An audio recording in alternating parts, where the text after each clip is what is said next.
राम भारतवासियों, मैं दिवाकर सिंह कुशवाहा अपने इस चैनल वर्तमान भारत पे आपका स्वागत करता हूँ।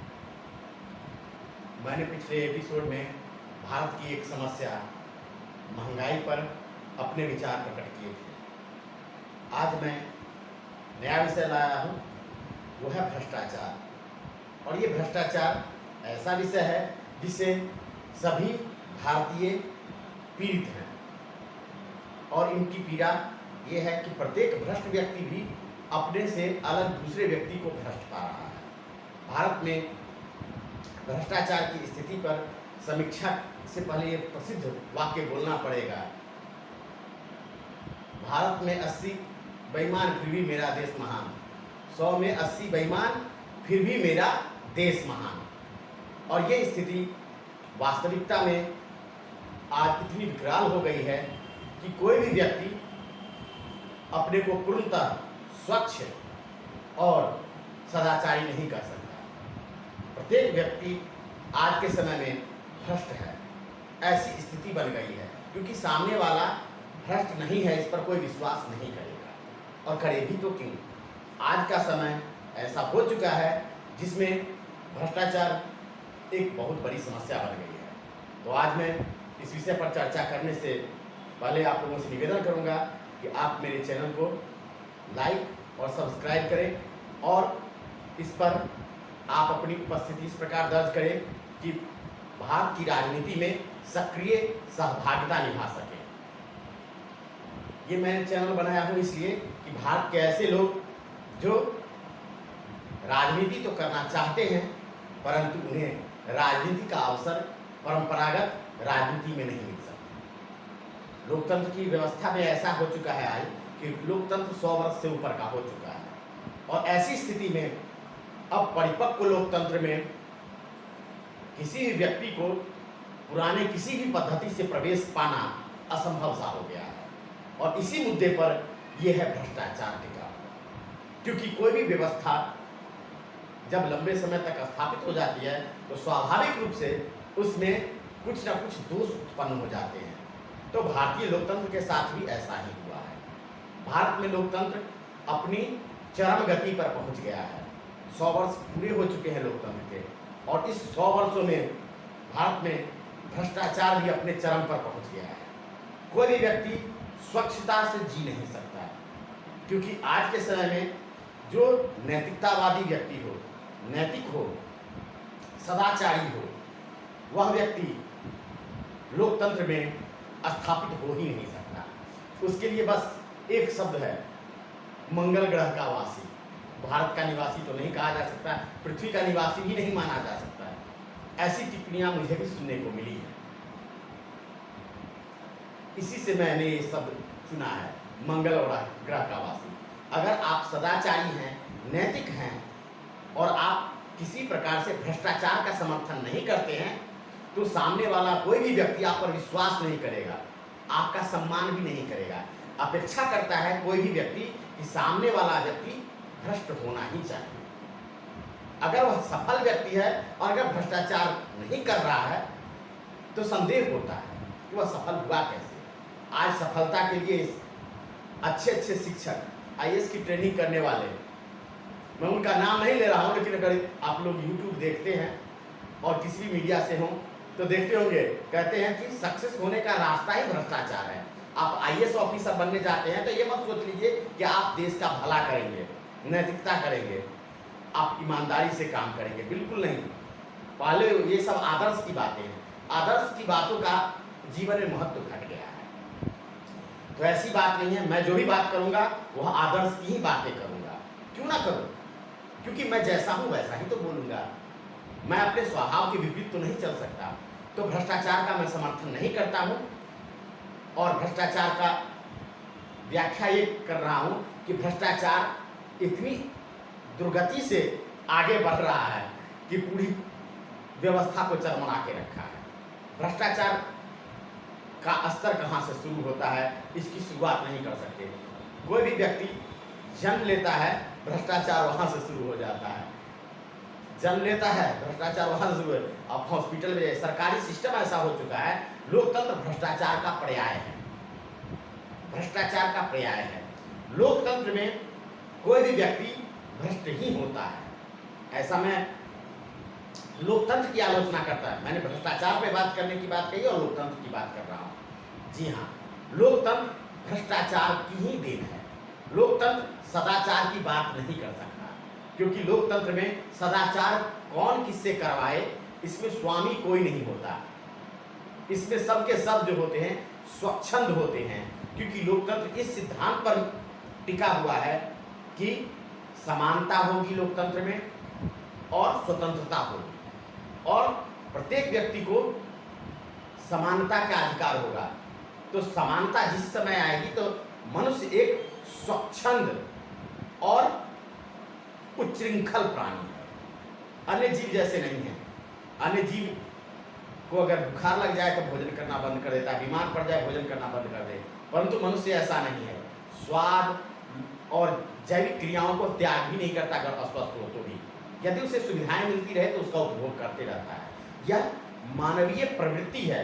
इसलिए जिसी समय मनुष्य को अधिकारों की अधिकता मिल जाती है, मनुष्य स्वाभाविक रूप से भ्रष्ट हो जाता है और लोकतंत्र स्वाभाविक रूप से भ्रष्टाचार की देन है। क्या ऐसा ये पहली बार हुआ है? तो नहीं। लोकतंत्र में भ्रष्टाचार की कहानी विश्व के कहीं भी इतिहास में जहाँ लोकतंत्र रहा है वहाँ पर रहा है।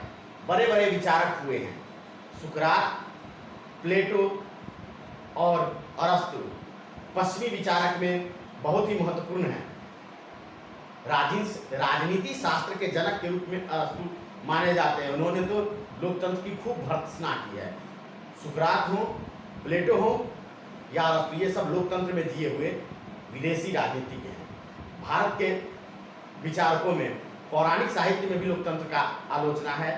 बौद्ध साहित्यों में भी भगवान बुद्ध ने स्वयं अपने शाक्य गण को नहीं बचाया था राजतंत्र के चपेट में आने से, क्योंकि उनका भी गणतंत्र भ्रष्ट हो चुका था। इसकी कहानी बौद्ध जातक में मिल सकती है और कहीं अन्य से ले लीजिएगा, या फिर कभी इस पर चर्चा करूंगा। आज भ्रष्टाचार पर चर्चा करूंगा। मैं भ्रष्टाचार की आलोचना करने वाला व्यक्ति नहीं हूँ, वास्तविकता बता रहा हूँ, उसका समाधान बताऊंगा, क्योंकि मैं समस्याओं का रोना रोने वाला व्यक्ति नहीं हूँ। भारत में जब अधिकतम लोग भ्रष्ट हो चुके हैं तो समस्या क्या हो रही है कि भ्रष्ट व्यक्ति भ्रष्ट को ही सत्ता में चुनेगा और भ्रष्टाचार का ये स्तर हो जाता है कि जब सबके सब भ्रष्ट हो जाएंगे तो भ्रष्टाचार संभाले नहीं संभलता।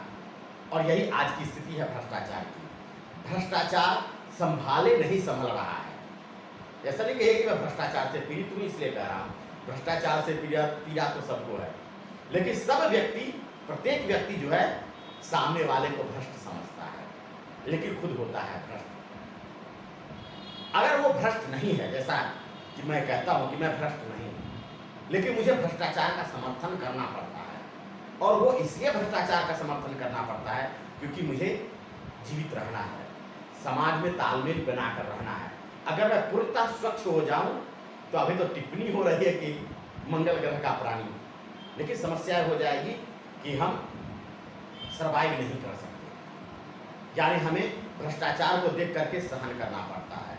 लोकतंत्र भ्रष्टाचारियों का शासन हो चुका है। कोई भी साधारण सा कर्मचारी को, सबसे पहले कोई भी व्यक्ति साधारण से सरकारी कर्मचारी को, सरकार का जो प्रतिनिधि होता है सरकारी कर्मचारी, उसे ही भ्रष्टाचार के रूप में जानता है, परंतु ऐसा नहीं है। हमारे समाज का प्रत्येक व्यक्ति भ्रष्ट हो चुका है, क्योंकि जब आप लोकतंत्र में चुनाव की बारी आती है तो मैं चुनावों की बात इसलिए करूँगा, भ्रष्टाचार की शुरुआत यहाँ से होती है। जब चुनाव की बारी होती है तो प्रत्येक व्यक्ति समाज में उस व्यक्ति को नेता मानता है जो भ्रष्ट हो। आप अधिक भ्रष्टाचारी नहीं हैं तो आपको समाज का समर्थन नहीं मिलेगा। जो सबसे ज्यादा भ्रष्ट होगा उसी को समाज का समर्थन मिलता है। यह है भ्रष्टाचार की वास्तविकता। अगर गांव में पंचायत स्तर पे निकाय चुनाव में भी देखिएगा, जो सबसे ज्यादा चुनाव में धन खर्च करेगा वही व्यक्ति चुनाव जीतेगा। अगर धन नहीं खर्च कर रहा है तो उसके पीछे भी बात होगी, उसने ज़्यादा से ज़्यादा भ्रष्ट लोगों का समर्थन किया होगा। नैतिकतावादी व्यक्ति तो चुनाव लड़ने का साहस नहीं कर सकता। भ्रष्टाचार की ही व्याख्या है ये कि एक नैतिक व्यक्ति, सदाचारी व्यक्ति चुनाव नहीं लड़ सकता लोकतंत्र में, क्योंकि चुनाव एक जुआ है और एक सदाचारी व्यक्ति कभी जुआ नहीं खेल सकता। शास्त्र पुराणों की कथाएं हैं, नैतिकता और विचारधारा की बात, तो मैं तो नैतिकता की ही बात करूंगा, तो सच बता रहा हूं, कोई भी सदाचारी व्यक्ति कभी भी चुनाव नहीं लड़ सकता, क्योंकि चुनाव एक जुआ है और जुआ केवल और केवल अनैतिक व्यक्ति ही खेल सकता है। वहां जुआ के खेल होते थे। जुआ जो राजनीति का सबसे बड़ा प्रतीक है जुआ। लोकतंत्र में चुनाव होता है, कोई एक ही जीतेगा, फिर भी प्रत्याशी कितने खड़े होते हैं, सबको ये आशा रहती है कि मैं जीतूंगा, और जीतने के लिए वह वो सारे कार्य करता है जो अनैतिक हो। लोगों के विचारों को अपनी ओर मोड़ना नहीं, बल्कि अपने विचार के लोगों को अपने साथ जोड़ना ही राजनीति है, और भ्रष्टाचार यही है। अगर आप भ्रष्ट हैं और समाज में भ्रष्ट लोग अधिक हैं तो आप जीतेंगे। सदाचारी व्यक्ति एक दो ही जन्म लेते हैं, ज्ञानी एक दो ही जन्म लेते हैं। सबको रुचि नहीं है ज्ञान में, सबको रुचि नहीं है सदाचार में, क्योंकि किसी भी जीव की मौलिक प्रवृत्ति होती है काम, क्रोध, मद यानी अहंकार जिसको कहते हैं, लोभ और मोह। ये जो दोष हैं वो जैविक दोष है जिससे जीवन चलता है। और अगर स्वादिष्ट भोजन मिलते रहे तो कोई सदाचारी की तरह ऐसे कड़वे फलों को नहीं खाएगा, भोजन नहीं करेगा कड़वे भोजन जो स्वाद को रुचिकर ना हो। तो स्वाभाविक बात है, सब अपनी रुचि को ही महत्व देंगे। ये तो जैविक स्तर पर हुआ, तो यही व्यवहारिक स्तर पर और सामाजिक स्तर पर हो जाता है। सभी व्यक्ति सरल मार्ग ढूंढते हैं, कठिन मार्ग नहीं ढूंढते, और कठिन मार्ग है सदाचार, नैतिकता, जहां अपनी जैविक भावनाओं को शांत रख करके सबके लिए अच्छा सोचने का भाव हो। यही ना सदाचार है।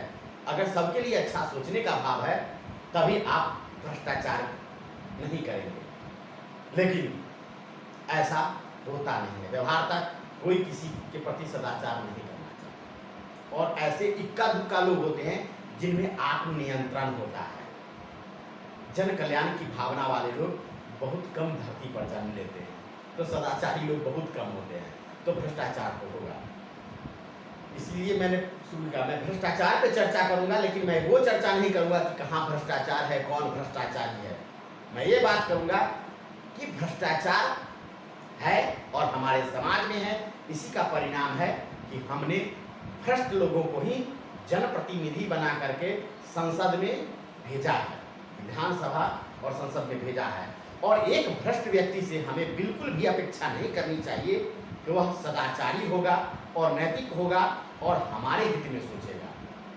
ऐसा बिल्कुल नहीं। लोकतांत्रिक भ्रष्टाचार का ये जो है, आज मैं भ्रष्टाचार पे बात कर रहा हूँ, तो लोकतांत्रिक भ्रष्टाचार की शुरुआत उसी समय से हो गई है जिस समय से लोकतंत्र आया है, क्योंकि लोकतंत्र भ्रष्टाचारियों के दम पर ही चलता है। ऐसे मेरे ही विचार हैं, ये मेरा अनुभव है, मेरा अध्ययन है। बहुत सारे दार्शनिकों का नाम मैंने पहले गिना दिया है, उन लोगों ने एक से एक उदाहरण पढ़ाए हैं, और मैं उनसे पढ़ा करके किसी को बोर नहीं करना चाहूँगा, आप लोगों को बोर नहीं करना चाहूँगा। दुनिया में ज्ञान लेना है, कहीं भी ज्ञान ले सकते हैं, तो मैं ज्ञान नहीं दे रहा हूँ, मैं वास्तविकता बता रहा हूँ कि हम लोग देख रहे हैं कि बहुत सारी सरकारें आई है, गई हैं, और सदैव भारतीय लोग सरकारों की और नेताओं की आलोचना करते रहते हैं, अपनी आलोचना कोई नहीं करता। अब कहिएगा कि मैं इतने दावे के साथ क्यों कर रहा हूँ, मैं भी नैतिकतावादी हूँ, मैं सदाचारी हूँ, हाँ मैं हूँ। मैंने अपने अभी तक के यौवन काल में, जब से मुझे वोट का अधिकार मिला है, सिर्फ एक बार किसी प्रत्याशी को वोट दिया है। इसके बाद नोटा का जब से ऑप्शन आया है, मैं नोटा ही देता हूँ, क्योंकि कोई भी व्यक्ति सदाचारी नहीं, नैतिक नहीं, मैं उसे क्यों चुनूं, इसलिए मैं नोटा दबाता हूँ। मैं हमेशा नॉन ऑफ द अबव करता हूँ, बिल्कुल किसी को भी नहीं चुनता हूँ, मैं नोटा दबाता हूँ। मैं नोटा का ही समर्थक हूँ। क्यों? क्योंकि कोई भी प्रत्याशी सदाचारी नहीं है, और जो सदाचारी नहीं है वो मेरा प्रतिनिधित्व नहीं कर सकता, इसीलिए मैं नोटा दबाता हूँ। तो लोकतंत्र में भ्रष्टाचार का विरोध करने वाला व्यक्ति मैं हूँ। मैं नोटा दबाता हूँ। बहुत सारे लोग जो मेरे सर्किल के हैं, जो मुझे जानते हैं, यहाँ तक कि मैं कभी सोशल नेटवर्किंग साइट पर भी था, लोग मुझे काफ़ी आलोचना करते थे, नोटा दबाने से होगा क्या, नोटा दबाने से होगा क्या, फिर तो कोई जीतेगा तो आपकी नोटा का कोई वैल्यू नहीं है। ये सत्य बात है, मेरे नोटा का वैल्यू नहीं है, लेकिन इसीलिए मुझे आज ये चैनल बनाना पड़ा है। मैं ये चैनल इसलिए बनाया हूँ कि नोटा दबाने से सही में समस्या का हल नहीं होगा, क्योंकि भ्रष्ट लोग तो चुनाव में भाग लेंगे ही, वो वोट गिराएंगे ही, तो फिर सदाचारी लोग कहाँ जाएंगे। अब मैं सोचता हूँ, मैं इस बात को जानता हूँ कि 100 में 80 बेईमान, फिर भी मेरा भारत महान। मैं उन 20% लोगों की खोज कर रहा हूँ जो मेरी तरह के हैं, मंगल ग्रह के वासी कह लीजिए, सदाचारी कह लीजिए, या नैतिकतावादी कह लीजिए, जो भ्रष्टाचार को समर्थन नहीं देते। मैं उन्हीं की खोज में हूँ, इसीलिए भ्रष्टाचार पे यह वीडियो बनाया हूँ। लंबी वार्ता नहीं करूँगा इस बार, बस यही बात है कि मैं चाहता हूँ ऐसे लोगों की खोज करूँ जो सदाचारी हों, भ्रष्टाचार का समर्थन ना करते हैं। जो अगर आप सदाचारी हैं, अगर भ्रष्ट नहीं हैं, भ्रष्टाचार का समर्थन नहीं करते हैं, तभी मेरे इस चैनल को लाइक करें, सब्सक्राइब करें और मुझे सलाह दें कि कैसे भ्रष्टाचार के विरुद्ध सदाचारी लोगों को एकत्रित करके सत्ता तक पहुंचाया जाए। जब तक सत्ता में सदाचारी लोग नहीं जाएंगे, नैतिकतावादी लोग नहीं जाएंगे, तब तक न महंगाई समाप्त होगी, न बेरोजगारी समाप्त होगी और न भ्रष्टाचार समाप्त होगा। अगर जो लोग भ्रष्ट हैं, जो भ्रष्टाचार से लाभ उठा रहे हैं, उन लोगों से विनम्र निवेदन है, मेरे चैनल को कभी लाइक और सब्सक्राइब ना करें, क्योंकि आप भ्रष्टाचार में जी रहे हैं तो मेरी बातों से कभी सहमत नहीं होंगे, क्योंकि मैं कभी भ्रष्टाचार का समर्थन नहीं कर सकता। और मैं उन नेताओं की भी आलोचना कभी नहीं करूंगा जिसे भ्रष्ट लोगों ने चुन करके सत्ता में पहुंचाया है। घोटाले होते रहे हैं, CWG पिछले घोटालों की तो लाइन, हवाला, चारा घोटाला, क्या क्या घोटाले, इतने सारे भ्रष्टाचार के उदाहरण लोकतंत्र में हुए हैं। एक साधारण सा चपरासी भी रिश्वत लेके एक मुहर चिपकाने की आदत रही है। डिजिटल सिग्नेचर हो गया तो महंगाई बढ़ गई है।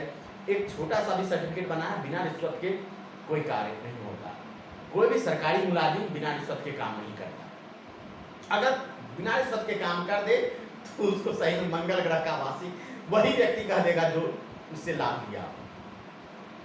और मैं ऐसे लोगों की खोज करते रहता हूँ। तो चलिए, अच्छी बात है, पूरी वार्ता हो रही है इस पर। मैंने कह दिया है कि भ्रष्टाचारी जो लोग हों वो बिल्कुल लाइक और सब्सक्राइब नहीं करें, लेकिन जो लोग सदाचारी हैं इस चैनल को सब्सक्राइब कर लें कि अगले दिन का मुद्दा अगला होगा, जिसमें मैं ये जरूर आगे मैं व्याख्या करूंगा कि किस प्रकार से हम अपने देश को सशक्त कर सकते हैं, विकसित हो सकते हैं और सम्माननीय जीवन जी सकते हैं। तो अगले दिन देशभक्तों के लिए वीडियो बनाऊंगा कि देशभक्त कैसे सत्ता में पहुंचे, सदाचारी लोग कैसे सत्ता में पहुंचे।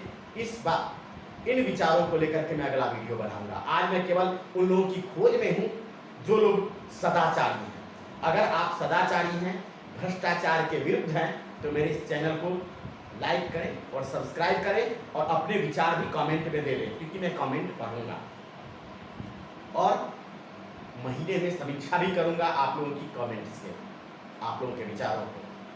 बार बार बात मैं कर चुका हूं, ठीक है। मैं अपनी वार्ता समाप्त करता हूं। मेरा ये चैनल विशुद्ध राजनीति के लिए है, तो आप लोगों को बहुत बहुत धन्यवाद मेरी वार्ता सुनने के लिए।